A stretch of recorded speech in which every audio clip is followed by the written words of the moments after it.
Day 2 begins. Just me and the bike on the open road. Today we're gonna hit some key spots for where the Americans landed, Omaha Beach. And there's some really nice museums we'll go into there. And the destination for the evening is GrandCamp Maisy. Okay, let's get to it. We'll be seeing a lot of nice things today.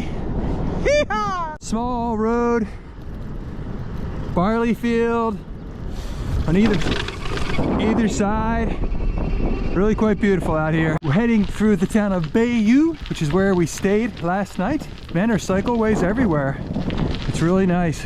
Pretty tame, hardly any cars.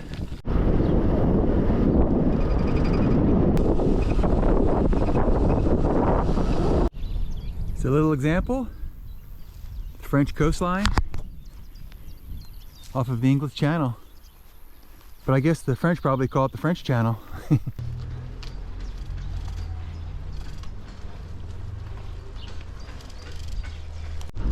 How's this for some bike touring? Along a path with no cars, across from a wheat field and the ocean in the distance. Man, this is what it's all about right here. You know, even though I'm not mountain biking right now, I'm certainly making the most of my biking experience, finding where the fun is.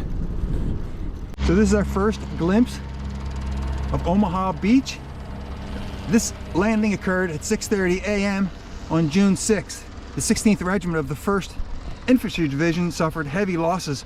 Almost all of the amphibious tanks that accompanied them had sunk in the sea, and the only precarious cover was the pebble bank. As you can see here, we are in Fox Green, which is the second beach over on the entire Omaha Beach landing.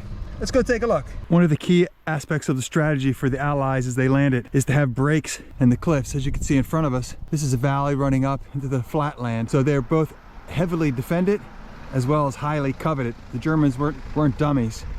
So this is why they pick beaches like this. Get them on the shore, and get them up this gully, and get them inland. The 1st Infantry Division led the attack on that morning and were pinned down coming in from the cliffs and the high ground. They experienced really heavy casualties until the Navy ships moved in point blank range and started firing on the positions. And they only made it 1.5 miles into the interior during the course of that day. Very tenuous. This is a tank destroyer. Here's a tank recovery vehicle. Look at all the shrapnel hits. It looks like a couple of them actually made it through. I wonder if the people inside got killed. Or certainly disabled this tank. He got hit pretty hard. And of critical importance is this Lego bridge that allowed the Allies to put them together like Lego parts and cross the many bridges throughout France and Europe that had been blown up by the Germans. We're at the Normandy Museum. All the equipment replicating what was brought ashore. This is the Duck, an amphibious transport ship used extensively during D-Day and throughout the war, both in the Pacific and in the European theater. It's an impressive collection of a wide range of military equipment that was used on the landings on D-Day. There you have the Panther tank.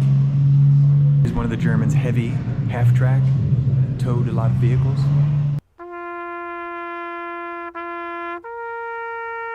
There's no words necessary to understand what is here.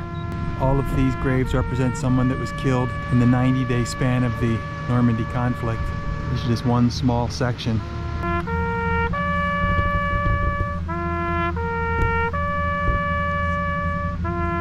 As I stroll through this graveyard of Americans who died during Normandy, one thing that strikes me is all of these people are from a different state, a different location. In this graveyard, there is no division. There's no political alliance. We're not against one another.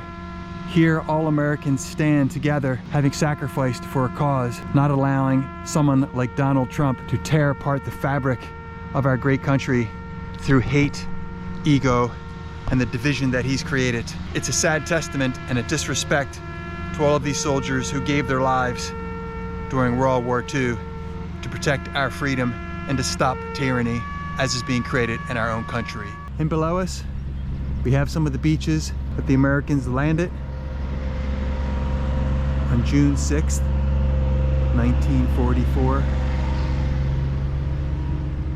You can see all these bluffs where the Germans were able to defend their positions and make it real tough for the Allies, in this case the Americans, to get up there. Can you imagine going from the beach up through here and then up that hill? Of course, all this road and so forth wasn't here. It was beach and then wall. It says a real beachy look and not many houses. That looks like a nice swimmable beach. Oh yeah, this is definitely one of the main landing beaches here. That monument is quite famous. Not a lot of tourists. Pretty cool, huh? It's a nice little single track treat that I found. For some reason it said no bikes. I'm not really sure why, but I don't really care. I'm not gonna follow it. It's really nice down here. It's like a little jungle. Living a dream, baby, living a dream. This is probably one of the best stretches of trail that I have been on the last 2 days. You got these beautiful fields to the left of me, ocean to the right. There's absolutely no people out here. The trail is perfect. I mean, this is really wonderful. Most of the trails, most of the routes have been really nice, accommodating bicycles. But this one particularly, as we come into the home stretch for day 2, is a real treat. Look at this! More beautiful coastline. Wow, this is wonderful, just wonderful.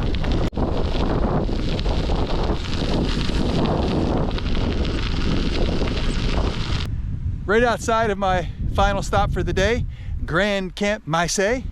But look what I've come across. This absolutely spectacular barley interspersed with poppies. The red or orange everywhere. Isn't that gorgeous?